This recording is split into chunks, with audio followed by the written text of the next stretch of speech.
Hey reefers, and welcome back to the channel. If you're getting into the reef keeping hobby, you've probably heard of a million different water parameters you have to check, like calcium, magnesium, nitrates, phosphates. It's a lot. But today we're cutting through the noise and I'm giving you the 3 most key factors that, if you get them right, will make or break your success with corals. Forget the endless testing for a second and focus on these 3. The 3 pillars of healthy coral keeping are stability, alkalinity, and lighting. Get ready to take notes because number 1 is the foundation for everything else.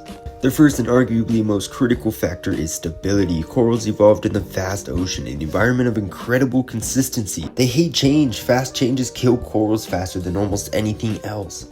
When I say stability, I mean consistent levels for everything. Like temperature, stick to a tight, steady range between 75 and 78 degrees, and make sure you use reliable heater and thermometer. Salinity, keep your salt level locked in. Use an auto top-off system or an ATO to replace evaporated water with fresh RODI water, preventing major swings in your specific gravity. And lastly, parameters, which brings us to number 2. Don't chase perfect numbers. Chasing perfect numbers often leads to rapid swings. It's better to have your alkalinity, for example, consistently at an 8 DKH rather than as a swing between a 7 and 11 DKH trying to hit a 9. Invest in a reliable equipment like a good ATO and a high quality thermometer. Stability is the easiest factor to overlook and the most common reason for coral stress or browning out, which is just brown jelly. Factor number 2, alkalinity. While calcium and magnesium are important, alkalinity, or DKH, is the one you'll be constantly managing, especially if you have stony corals. Alkalinity is the measure of the water's buffering capacity, and more importantly, it's the raw material, carbonate, that corals use to build their skeletons. This process is called calcification. If your alkalinity dips or swings rapidly, your stony corals simply cannot grow and they'll start to melt or burn. The ideal range for most tanks is between 8 and 11 DKH, but again, the key is stability within that range. Find your number, so you say 8.5 DKH and keep it there. How to manage it? You'll need to replenish what the corals use. For small tanks, regular water changes might be enough, but for growing tanks, you'll need to look into a 2-part dosing or a calcium reactor. This factor requires consistent testing at least a few times a week or daily if you're a heavy user. I recommend daily to start, then moving slowly into weekly.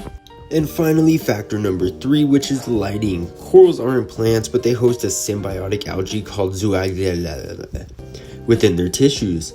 These algae use light to photosynthesize, producing most of the energy and food that the corals need to survive. You need to get 2 things right with light: intensity, or PAR, and spectrum.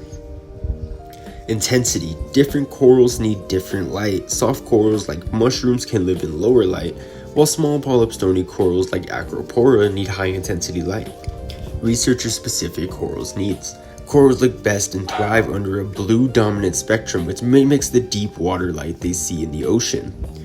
When you add new coral, you must light acclimate it. Start it on the sand bed or in a shaded area and slowly move it up to the desired intensity over several weeks.